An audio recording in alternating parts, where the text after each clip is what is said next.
పరబ్రహ్మతో ఐక్యం పొందటం. ఈ జీవి బ్రహ్మతో ఐక్యత ఎప్పుడు పొందుతాడు? కర్మక్షయం అయిపోయిన తర్వాత.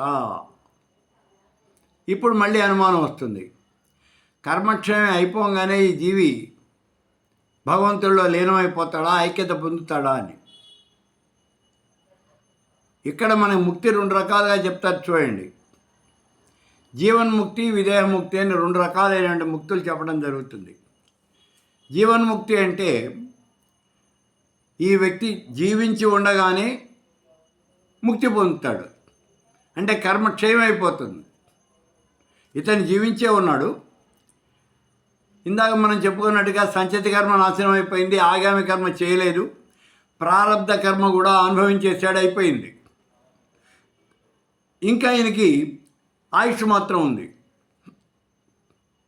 ఇంకా ఆయుష్ ఉంది.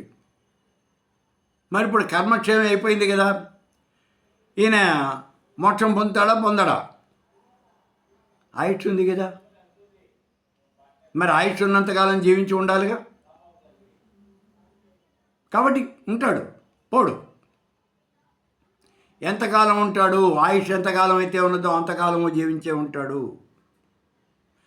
ఆ సమయంలోనే ఇప్పుడు మనం ఇందాక చెప్పుకున్నది, కర్మక్షయం అయిపోయిన తర్వాత కూడా ఈ వ్యక్తి కనుక జీవించి ఉన్నట్లయితే ఆ సమయంలో కూడా ధ్యానం అనేది చేస్తూ ఉండాల్సిందే. నువ్వు ఏ రకమైన ధ్యానం చేస్తే అదే రకమైన ధ్యానం చేయి. అహం బ్రహ్మాస్మి, నేనే పరబ్రహ్మ స్వరూపాన్ని అనుకో. లేదా సాకార బ్రహ్మ అయితే సాకారోపాసన చెయ్యి. ఏదైనా సరే నువ్వు చేయాల్సిందే. కాబట్టి ఈయన జీవన్ముక్తి పొందాడు, ఇంకా ఆయుష్ ఉంది, ఆయుష్ ఉన్నంత వరకు జీవించి ఉంటాడు. ఆ తర్వాత ఆయుష్ తీరిన తర్వాత ఇతని దేహం కాస్త పతనం అయిపోతుంది. దేహపతనం చెందిన తర్వాత ఇప్పుడు విదేహముక్తి పొందుతాడు. విదేహముక్తి అంటే ఏమిటి? విదేహము, దేహాన్ని వదిలిపెట్టేయటం. ఆ జీవాత్మ ఈ దేహంలోంచి వెళ్ళిపోతుంది, వెళ్ళిపోయి పరమాత్మలో లీనమైపోతుంది. దాన్ని విదేహముక్తి అని అంటారు.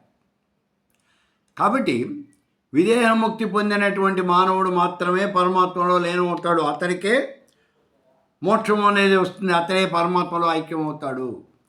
అంతేగాని కర్మక్షయం అయిపోగానే ఈ జీవి పరమాత్మతో ఐక్యమైపోతాడా అంటే మరి ఆయనకి ఆయుష్ ఉందయ్యా, ఏం చేద్దాం?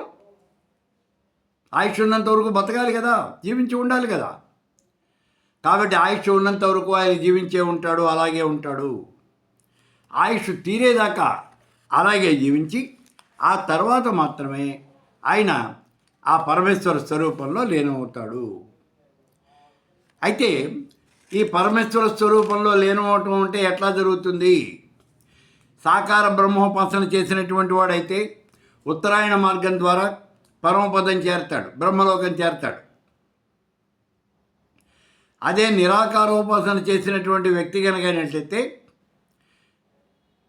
ఈ బ్రహ్మరంధ్రం ద్వారా బయటకు వచ్చిన వెంటనే పరమాత్మలో లీనమైపోతాడు.